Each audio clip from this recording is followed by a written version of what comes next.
तो फिल्म की शुरुआत में हम हेनरी से मिलते हैं, जिसकी लाइफ काफी सिंपल है। सिर्फ जॉब से घर तक उसकी लाइफ में कुछ भी एक्साइटिंग नहीं था और इस चीज की शिकायत उसकी वाइफ भी उससे करती है। इनकी इन्हीं बातों के दौरान दरवाजा नॉक होता है और हेनरी जाकर देखता है कि बाहर उसका दोस्त एडी आया था, अपने दूसरे दोस्त को लेकर, जो काफी बीमार था। हेनरी की वाइफ उसे घर के अंदर बुलाकर दवाई देती है और एडी परेशान होकर हेनरी से कहता है, यार आज फुटबॉल मैच था हमारा, अब हम पता नहीं कैसे खेलेंगे। एडी बेचारे थके हुए हेनरी को अपनी टीम का हिस्सा बनने के लिए पता नहीं कैसे पर मना लेता है और ये लोग निकल पड़ते हैं। गाड़ी में और भी लोग थे जिन्हें हेनरी नहीं जानता था। एडी ने हेनरी को ड्राइविंग सीट पर बिठा दिया और रास्ते में आने वाले बैंक पर रुकवा कर कहा, रुको मैं कुछ कैश निकलवा कर आता हूँ और तुम गाड़ी ऑन ही रखना। इन लोगों ने मास्क पहन लिए थे। हेनरी को बिल्कुल अंदाजा नहीं था कि इनके इरादे क्या हैं। बेचारा कार में बैठा भी यही चेक करके कंफ्यूज हो ही रहा था कि ये गाड़ी चोरी की लग रही है कि पीछे से एडी और उसके साथ ही पूरा बैंक भी लूट आए। हेनरी बेचारे को तो पता भी नहीं चला कि वो उससे बेवकूफ बनाकर उससे क्राइम करवा गए हैं, अपना ड्राइवर बनाकर। जब पुलिस उनके पीछे पड़ी तो खुद वो लोग भाग गए और गार्ड ने आकर हेनरी को पकड़ लिया, जिसने उन जैसी शर्ट पहनी हुई थी और वो इस टाइम चोरी की गाड़ी में बैठा था। वो बेचारा बिना कसूर के पकड़ा गया। अब पुलिस पीछे पड़ी थी उसके। हेनरी, जिसे एडी के अलावा किसी का नाम तक नहीं पता था, प्लान का तो दूर की बात, वो पुलिस को कुछ नहीं बता पाता। और एडी के साथ तो उसकी दोस्ती थी। दोस्ती के रूल्स को फॉलो करते हुए उसने एडी का नाम पुलिस के सामने लिया ही नहीं और ऐसे उसी को 3 साल की सजा हो गई। जेल के अंदर हेनरी की मुलाकात होती है मैक्स नामी एक बूढ़े आदमी से, जो उसके साथ बहुत अच्छा बिहेव रखता है। मैक्स हेनरी से काफी बातें करता था। एक दिन वो उससे कहता है, देखो यहाँ जितने भी कैदी आए हैं उनके भी कुछ ख्वाब थे जो उन्हें पूरे करने थे, पर बदकिस्मती उन्हें यहाँ ले आई। वो हेनरी से पूछता है, तुम्हारा क्या ख्वाब है? तो हेनरी ने बहुत सोच कर जवाब दिया, मेरा तो कोई ख्वाब ही नहीं। इस बात पर मैक्स गुस्सा हो गया और बोला, कैसी लाइफ है तुम्हारी, बिना ख्वाब बिना मोटिवेशन के। हेनरी, जिसने खुद के बारे में कभी इतना सोचा ही नहीं था, वो खामोश हो गया। दिन गुजरते रहे और 6 महीने का वक्त गुजर गया। एक दिन हेनरी की वाइफ हेनरी से मिलने के लिए आई और उसने हेनरी को बताया कि उसे कोई और पसंद आ गया है। हेनरी को बुरा लगा, लेकिन फिर भी उसने कुछ नहीं बोला और अपनी वाइफ से कहा कि अगर तुम मुझसे शादी करना चाहती हो तो कर सकते हो, मेरे लिए सिर्फ तुम्हारी खुशी मैटर करती है। उसने अपना एक बार भी नहीं सोचा और अपनी वाइफ को आजाद कर दिया। दूसरी तरफ मैक्स से लोग सवाल करते हैं कि तुम अपने रिलीजिंग इंटरव्यू में पुलिस को क्या बताते हो कि तुम बाहर ही नहीं जाते? तो मैक्स हंसते हुए कहता है, वो जब मुझसे पूछते हैं कि बाहर जाकर तुम क्या करोगे, तो मैं उनसे कहता हूँ तुम्हें घर जला दूंगा, स्ट्रीट डॉग्स को मार दूंगा और तबाही मचा दूंगा। इस वजह से वो मुझे दोबारा ही जेल में डाल देते हैं। सब उसकी बात पर हंसने लग जाते हैं। तो मैक्स बताता है कि असल में मैं यहाँ से निकलना ही नहीं चाहता, क्योंकि यही मेरा घर है। खैर वक्त गुजरता है और हेनरी की सजा वक्त से पहले खत्म कर दी जाती है, क्योंकि वो बहुत शरीफ था। यहाँ तक कि बड़े से बड़ा क्रिमिनल भी उसकी तारीफ करता था। उसने जेल में भी इज्जत से अपना टाइम गुजारा था।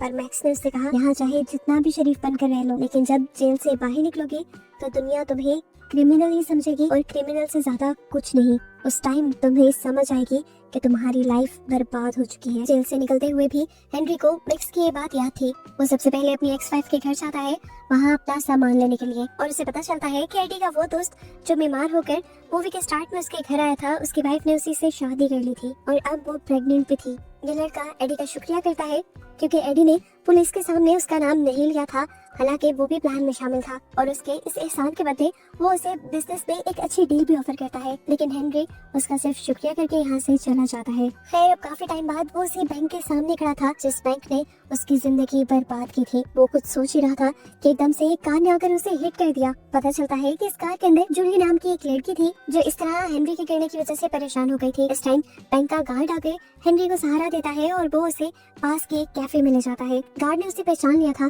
गार्ड ने उससे पूछा, भाई कि तुम वापस आ गए? तो हेनरी ने बताया कि मेरी सजा खत्म कर दी गई है। यहाँ पर वो जूली से पूछता है, पता नहीं क्यों पर मुझे आप देखी देखी लग रही है। जूली इसकी बात का कुछ खास जवाब नहीं देती और यहाँ से चली जाती है।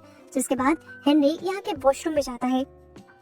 इस वॉशरूम के अंदर एक न्यूज़पेपर की कटिंग लगी हुई थी, काफी पुरानी, जिसमें एक बैंक रॉबरी की रिपोर्ट थी। रिपोर्ट में प्रॉपर बैंक का नक्शा दिखाते हुए एक्सप्लेन किया गया था कि किस तरह एक आदमी ने बैंक की बैक साइड पर लगने वाली टनल के जरिए बैंक के लॉकर रूम में घुसकर बैंक लूटा था। ये टनल बैंक के दूसरी तरफ एक थिएटर में खुलती थी। हेनरी के दिमाग में एक खिचड़ी पकना शुरू हो जाती है और वो अगले दिन जाकर मैक्स से जेल में मिलता है। वो एक्साइटेड होकर उसे बताता है, मुझे मेरा ख्वाब मिल गया है। वो उसे कहता है, मुझे बैंक लूटा है, अगर मैं बैंक लूटने के लिए बदनाम हो ही चुका हूँ तो क्यों ना मैं ये जुर्म कर भी लूं। मैक्स हेनरी की बातों को पूरी तरह समझ नहीं पा रहा था। वो उससे पूछता है कि तुम मुझे ये सारी बातें क्यों बता रहे हो? तो हेनरी कहता है, मेरे पास एक बहुत ही जबरदस्त प्लान है और मैं इस प्लान में आपको शामिल करना चाहता हूँ। अगले सीन में हम हेनरी को थिएटर में देखते हैं, जहाँ वो बैंक से जुड़ने वाली टनल का पता करने गया था और वहाँ उसे एक और मर्तबा जूली दिख जाती है जो अपने प्ले के लिए रिहर्सल कर रही थी। इसीलिए डायरेक्टर उसे डांट भी देते हैं।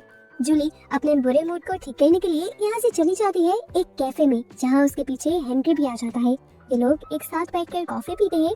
हेनरी जूली का मूड ठीक करने के लिए उसकी एक्टिंग की तारीफ करता है और जूली भी उसका शुक्रिया करती है क्योंकि उसने एक्सीडेंट की रिपोर्ट नहीं की थी। जबकि दूसरी तरफ मैक्स जेल में पेरोल के लिए अप्लाई कर देता है, सिर्फ हेनरी के लिए, और एक आध दिन बाद जेल से निकल भी आता है। मैक्स को हेनरी खुद लेने के लिए आया था, वो भी बिना किसी कार या टैक्सी के। तो मैक्स परेशान होकर उससे कहता है, गुर्बत की और मुश्किल की जिंदगी जीने के लिए जेल से नहीं निकला मैं, बता दो अगर ऐसा ही सब कुछ करना है तो मैं जेल में वापस चला जाता हूँ। खाना पानी दोस्त सब मुफ्त मिलता है वहाँ। पर हेनरी उसे मनाते हुए उस कैफे में ले आता है जिसके वॉशरूम में उसे बैंक का नक्शा दिखा था। मैक्स उसे बताता है कि हमें सबसे पहले ये कंफर्म करने की जरूरत है कि अब तक वो टनल वहीं पे है या कहीं और है। ये पता करने के लिए ये दोनों बैंक में चले जाते हैं और बातों ही बातों में मैक्स बड़ी होशियारी से बैंक के ही एक एम्प्लॉय के जरिए ये पता चलवा लेता है कि उस टनल को वहाँ से कभी बंद नहीं किया गया। और यहाँ एक चीज नोटिस करने वाली ये थी कि बैंक का गार्ड हमेशा से हेनरी के ऊपर नजर रखे हुए था। जिसके बाद ये दोबारा टनल को देखने के लिए थिएटर के अंदर चले जाते हैं और थिएटर में जूली एक और मर्तबा हेनरी को देखकर चूम जाती है। वो उससे पूछती है, क्या तुम मेरा पीछा कर रहे हो? और यहाँ हेनरी को मैक्स आके बचाता है और कहता है, अरे नहीं, मैं भी पहले एक थिएटर आर्टिस्ट हुआ करता था और शेक्सपियर के बहुत से प्लेस पर एक्ट किया है मैंने। इस थिएटर से मेरी काफी यादें जुड़ी है, मैं बस इसी को विजिट करने आया था। जूली उनकी बात मान जाती है और इस थिएटर को विजिट करवाने के लिए वो अपने असिस्टेंट को भी उनके साथ भेज देती है। मैक्स जूली के असिस्टेंट के साथ ये थिएटर देखने के लिए चला जाता है और यहाँ पर हेनरी और जूली बात करने लगते हैं। जूली हेनरी से पूछती है कि तुम आजकल क्या करते हो? तो हेनरी बिना झूठ बोले उसे ये बता देता है कि मैं अभी अभी जेल से निकला हूँ। जूली ने पूछा, क्या तुमने मर्डर किया है? हेनरी कहता है, कहीं लंबी कहानी है, फिर कभी सुनाऊंगा। यहाँ हम देखते हैं कि मैक्स को पता चल गया था कि वो टनल थिएटर की ग्रीन रूम के साथ जुड़ी हुई है और इन्हें उस टनल को खोदने के लिए उस ग्रीन रूम को सिक्योर करना था। लेकिन ऐसा कोई प्लान हेनरी के पास था ही नहीं। मैक्स जब ये सारा प्लान डिस्कस कर रहा था तो तब हेनरी को बस एक ही चीज की फिक्र थी कि वो दिख कैसा रहा है, क्योंकि आज वो जा रहा था जूली के साथ डिनर करने के लिए। मैक्स हंसते हुए कहता है, तुम वैसे ही लग रहे हो जैसे हमेशा लगते हो। डिनर करते हुए जूली बताती है कि मैं एक बहुत बड़ी एक्ट्रेस बनना चाहती हूँ। और जब वो हेनरी से उसका ख्वाब पूछती है तो हेनरी बिना डरे उसे साफ साफ बता देता है कि उसका ख्वाब है बैंक को लूटने का। जूली शॉक हो जाती है और उसे पूछती है, ऐसा क्यों? तो आज हेनरी उसे सारी कहानी सुनाता है, किस तरह वो मासूम होकर भी जेल में गया था और उसने अपने दोस्तों की किए की सजा काटी। और अब क्योंकि वो एक बैंक रॉबर के नाम से मशहूर हो ही गया है तो उसने सोचा है कि क्यों ना असल में ही बैंक रॉब किया जाए। जूली उसके इरादों पर और उसकी पर्सनालिटी दोनों पर ही शौक थी। एक तरफ उसने इतने खतरनाक इरादे रखे हुए थे और दूसरी तरफ उसकी इतनी सॉफ्ट पर्सनालिटी थी कि उसने जूली को सब कुछ सच सच बता दिया था। जूली को उसकी ये ऑनेस्टी बहुत पसंद आती है। रात ये साथ ही गुजारती है और सुबह होते ही हेनरी जूली को लेकर मैक्स के घर पर आ जाता है, जहाँ मैक्स उसके आते ही वॉशरूम से निकलते हुए ही उसे अपना बनाया प्लान एक्सप्लेन करने लगा था कि किस तरह ये लोग बैंक में घुसेंगे। लेकिन बाहर निकलते ही एकदम से जूली को देखकर वो शॉक हो जाता है। तो हेनरी उससे कहता है, मैक्स बता दो सारी बातें, जूली को सब कुछ पहले से ही पता है। मैक्स को इस बात पे थोड़ा गुस्सा भी आया था कि किस तरह उसने इतनी सीक्रेट बात किसी और को यानी जूली को बता दी थी। खैर जूली ने मशवरा देती है कि आप लोगों को उस टनल के करीब रहने के लिए थिएटर में रोज आना जरूरी है, तो आप लोग एक काम क्यों नहीं करते, वहाँ पे ऑडिशंस रख लें। पर मैक्स कहता है, नहीं, हमें जो कमरा चाहिए वो तुम्हारे प्ले के हीरो का ग्रीन रूम है। इसलिए मैक्स एक प्लान करता है और अगले दिन हेनरी को लेकर उस थिएटर के अंदर जाता है, जहाँ जाकर इन्हें पता चलता है कि सभी लोग पहले से काफी परेशान थे क्योंकि प्ले का मेन एक्टर यानी हीरो प्ले से भाग चुका था क्योंकि उसे कहीं और से अच्छी ऑफर मिल रही थी। ऐसे टाइम में मैक्स हेनरी को एक्टिंग करने को कहता है, जिससे एक्टिंग आती भी रही थी, पर मैक्स के प्रेशर में वो भी यहाँ पर ऑडिशंस देने लग जाता है और उसकी एक्टिंग स्किल्स को देखते हुए ये लोग उसे एज हीरो रख भी लेते हैं। बाद में पता चलता है कि असल में ये सारा प्लान मैक्स का ही बनाया हुआ था।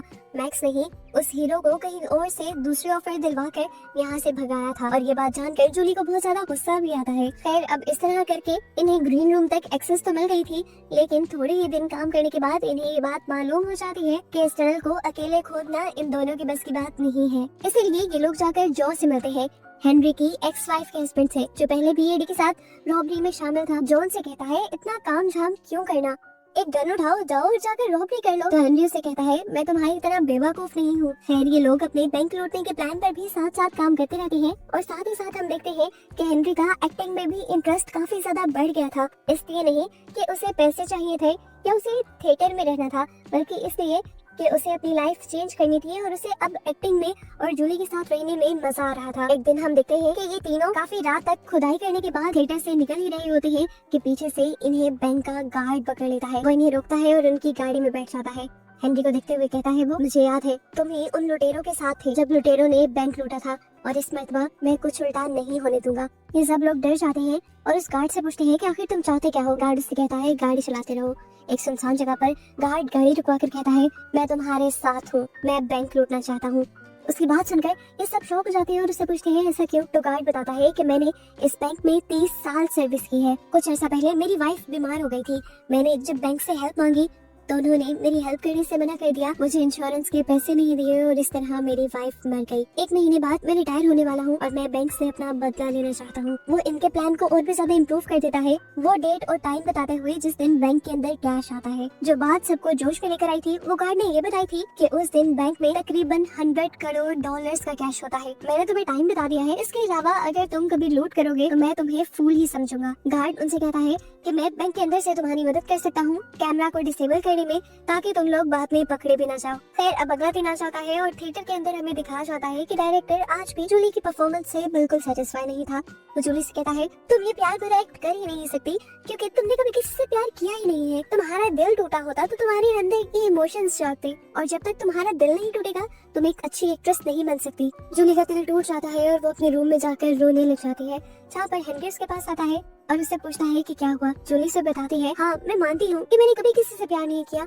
लेकिन मैं एक अच्छी एक्ट्रेस बनना चाहती हूँ और उसके लिए मैं मेहनत भी कर रही हूँ। यहाँ हेनरी उसके करीब आकर कहता है, तुम नहीं जानती, तुम किसी से प्यार करती हो लेकिन तुम्हें अभी पता ही नहीं है, तुम उससे इजहार नहीं कर पाई बस। और देखना जिस दिन तुम्हें ये बात खुद पता चल गई उस दिन तुम अच्छी एक्ट्रेस बन जाओगी। खैर अब रात हो जाती है और हम हेनरी को मैक्स के घर पर देखते हैं, जहाँ पर ये लोग अपना फाइनल प्लान डिस्कस कर रहे थे। काफी सारी तैयारियां मुकम्मल हो चुकी थी और वो दिन करीब ही था जिस दिन इन्होंने बैंक को लूटना था। ये लोग बातें कर रहे थे कि इतने में इनका दरवाजा नॉक होता है और देखने को मिलता है कि यहाँ पर जो के साथ साथ एडी भी आया था, जिसने मूवी के स्टार्ट में हेनरी को फंसाया था। वो बड़े ही बॉसी एटीट्यूड में आकर उनसे कहता है, मुझे तुम्हारा सारा प्लान पता है और अब मैं इस प्लान का हिस्सा हूँ। मैक्स गुस्से में उठकर बोलता है, अरे बेवकूफ तुम वो कौन। तो एडी भी गुस्से में कहता है, आवाज नीचे रखो, मैंने कहा ना कि अब मैं इस प्लान का हिस्सा हूँ और मुझे सब पता है। उससे में मैक्स एडी को एक थप्पड़ मार देता है और इससे पहले कि इनकी लड़ाई आगे बढ़ जाती है हेनरी दरमियान में आकर इस सारी लड़ाई को रुकवा देता है। खैर अब अगले दिन ये लोग थिएटर आते हैं तो इन्हें पता चलता है कि जिस प्ले की रिहर्सल ये लोग कर रहे थे वो भी उसी दिन था जिस दिन इन्होंने लूट का प्लान किया हुआ था। यहाँ टनल के अंदर से जहाँ से ये लोग मिट्टी निकाल रहे थे, यहाँ आकर हेनरी मैक्स से कहता है, मुझे नहीं लगता कि मैं ये सब कर पाऊंगा।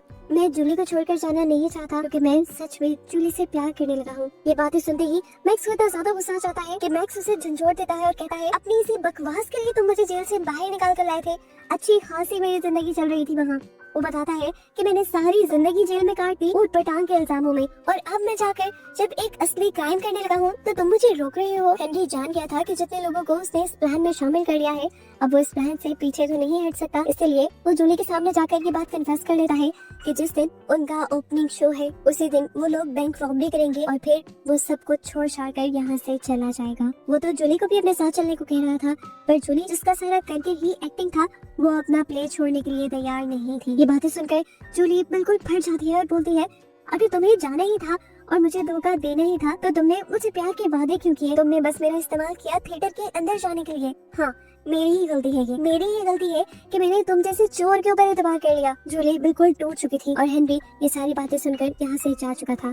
फाइनली अब वो दिन भी आ गया था जब इन्हें अपना प्लान कंप्लीट करना था। उसी दिन प्ले की भी सारी तैयारियां कंप्लीट हो जाती हैं और दिखाया जाता है कि दूसरी तरफ बैंक में कैश का वो ट्रक भी आ गया था। हम देखते हैं कि हेनरी पूरी तरह तैयार होकर प्ले के लिए आया हुआ था। वो बहुत जबरदस्त प्ले परफॉर्म करता है और साथ साथ जब जब टनल के अंदर उसकी जरूरत पड़ती थी वो वहाँ जाकर लूट में मदद भी करता था। हम देखते हैं कि एडी एक वेल्डिंग मशीन का इस्तेमाल करते हुए टनल की लोहे की दीवार को काट चुका था। गार्ड ने पहले ही यहाँ के सीसीटीवी कैमरास और अलार्म्स को डिसेबल कर दिया था। ये लोग अब आराम से लॉकर रूम के अंदर थे, जहाँ से इन्होंने सारा कैश अपने बैग्स में पैक कर लिया और नीचे फेंक दिया।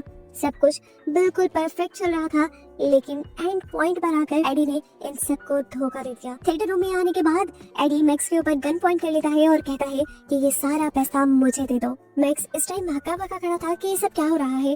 यहाँ पर एडी जो उसे कहता है तुम ये सारा कैश उठाओ और मेरी गाड़ी में जाकर रखो।